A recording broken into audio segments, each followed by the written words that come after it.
Une force multinationale extérieure à l'ONU qui devra intervenir.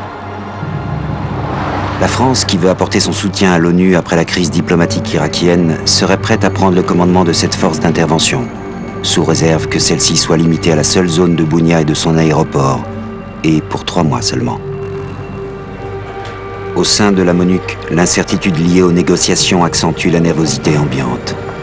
The French ambassador reacted by saying that no, there is no question of anyone dealing with Ituri. This does not concern Ituri. This is merely concentrated on Bunia, and that we are not here to resolve the problems of Ituri, etc. The concept, as I understand it, and maybe I am absolutely wrong, they want to have a compact and manageable force in Bunia, which will consist primarily of something roughly around a battalion size of French troops, with a sprinkle of other troops to add legs to the coalition, and in a sense be thankful for a member state who is willing to come and rescue our troops, because otherwise the point was last week, and we all know that they would have to be withdrawn. We were very close to that. I think you've heard our position. Our position as far as Ituri is concerned is very firm. The indications we have given you are not changeable. We are warning you about the situation in the entire Ituri. We are not here to be convinced that the problem in Ituri is limited to Bunia. Okay? Otherwise, whatever member states want to decide, whatever others want to decide, is fine and dandy. But we are going to give you the reports as we see it. We're going to analyze it as we see it. But warnings, I'm very good about warnings myself, as you know, and you heard my warnings 2 weeks ago about what may happen in Bunia. We assumed that we were talking about a larger number than a battalion. Thank you, and it's all my fault as always. Thanks very much. If there is nothing else to discuss, I am adjourning the meeting, and I don't want to adjourn on this very sour note, which is developing. 8:30 tomorrow, New York time. Okay, thank you. I mean, I don't like these acrimonious things. I don't like this acrimonious. « 10 mai, Bunia. La MONUC reçoit des appels de détresse de 2 observateurs militaires en poste dans la ville de Mongwalo. Ils demandent à être évacués d'urgence. 3 jours durant, ils attendent dans la terreur. Mais les violents combats dans la zone rendent impossible tout contact aérien. 13 mai. Un hélicoptère tente de les sauver. Il revient vide.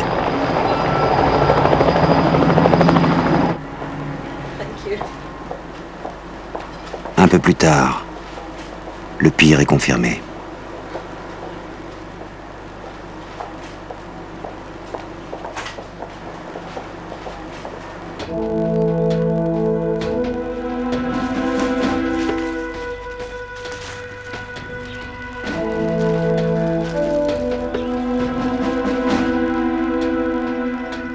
La mort des 2 casques bleus est un coup très dur pour la MONUC. Des rumeurs circulent, l'opération de sauvetage aurait été bâclée.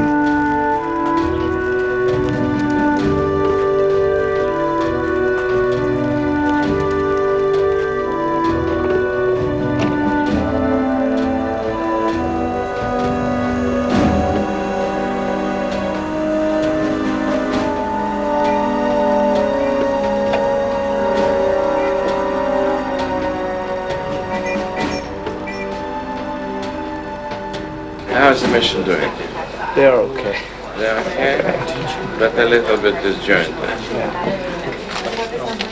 We were in that little room and we got a call from Mahagi on the sat phone, and those military observers were literally crying. They said, take us out of here.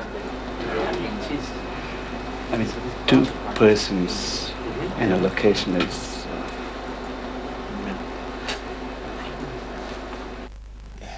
There's still element of mission being somewhat dysfunctional. There is no security assessment in a proper way. No People are follow-up. thrown sometimes. These team sites were established in the most strange way. That's the reports I have. Now, when military observers were just sent without any support, any previous visit, and put in dangerous spots.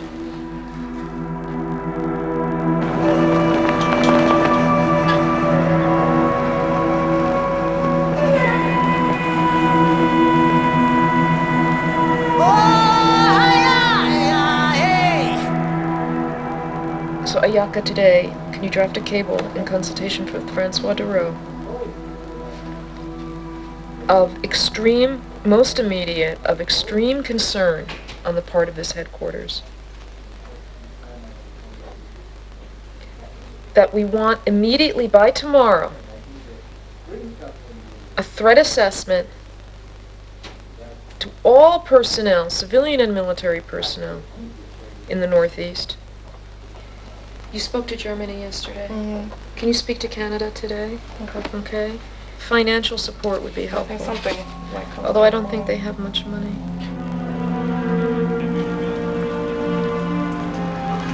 Pour faire la lumière sur la mort des observateurs militaires, au plus haut niveau, une enquête est commanditée. Ses conclusions resteront strictement confidentielles. Le Congo, une cause toujours difficile à défendre pour l'ONU. Les attaques dont sont victimes les soldats de la paix ne facilitent pas la tâche. Une question cruciale reste encore et toujours sans réponse. Quel est le prix à payer pour un État africain à la dérive? Money. Money, you said? Money for the MNF. I think that's the key thing right now, right?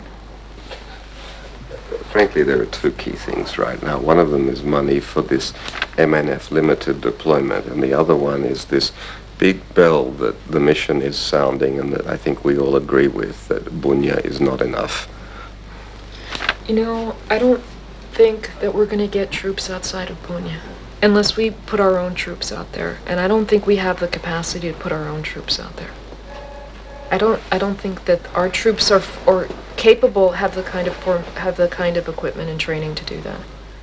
I absolutely agree with you, but I think we have to not only go down on record, but just keep on thinking, is there any way that we can do something outside of the immediate environs of Bunia?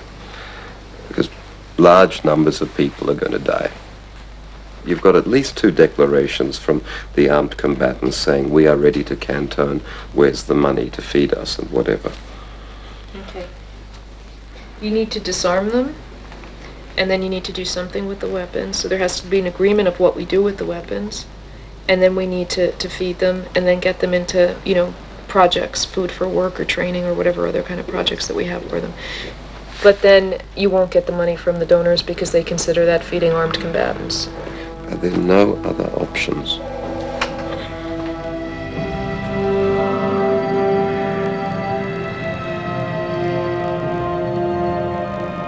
We have a plan for Bunia and airport, and hopefully the multinational force is going to deploy there.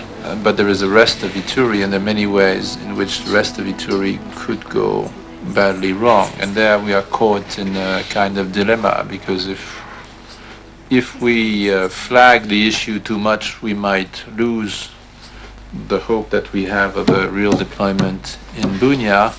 If we ignore it, it is just as bad, because we might be surprised by it and we may be misleading those who will deploy in Bunia. The dangerous scenario is a scenario where we have some improvement in Bunia, but then there's just a shift in the killings to other places. If the people are cynical and clever enough, they don't attack Bunia, no. They just commit horrors 40 kilometers from Bunia. Look at the international community, the French once again, when it's... they protect certain people. They protect certain people, but they don't care about the others. The other flip side of the coin is that if Bunia is a safe place, And if things go badly in the rest of Italy, instead of having 12,000 refugees, you can have 50,000, 60,000, 100,000. You can have a colossal Alagoma chaos developing. Yep. What I'm describing could happen, I think. You know, if there's anybody who has an interest in you know, undermining the credibility of the MNF, then that's the way to do it. It's easy. So, I mean, there's one or two things that can be done. One is to ask the French or whoever is coming with them to have a rapid reaction capability. They have the capacity to go in, you know, and hit very hard. Yeah, that's why they need attack helicopters. And pull out without casualties most of the time and without too many risks and make a point, you know. The killers are not a massive force. That's right. They are thugs on drugs who can be, scared and stopped by a relatively small professional force when things go bad, if that force is there quickly and decisively.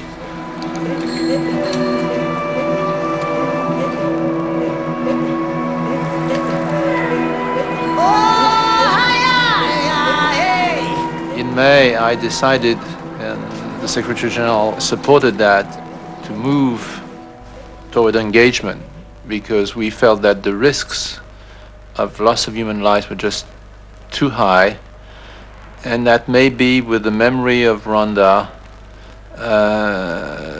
the possibility did exist to convince the Security Council to do the right thing. Will those in favor? Fin mai 2003, le Conseil de sécurité autorise l'intervention d'une force multinationale sous commandement français. Cette opération d'urgence a les moyens de rétablir l'ordre à Bunia, mais elle n'aura qu'un temps. The draft resolution has been adopted unanimously.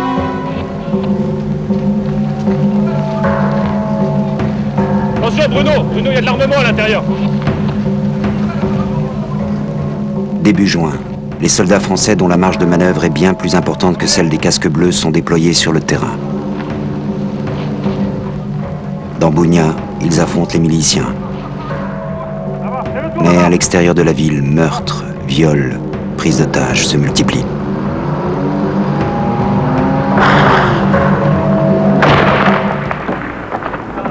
Qui a tiré? Hé, dégage! Papa, allez, quel est beau?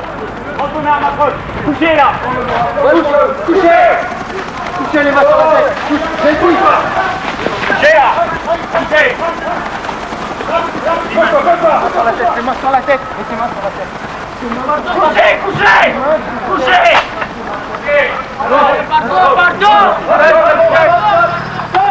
L'opération française est prévue pour 3 mois. Ensuite, un contingent de casques bleus, la brigade Ituri, prendra la relève afin d'assurer le maintien de la paix à long terme. Since the French have agreed to deploy in Bunia only with a very clear time frame and a deadline, we have to be sure that by September 1st, our forces are rolling in and operational. And that's in the hands of the Council. And the Council in the hands of what will be the US decision. And there, every day that passes will make me extremely nervous.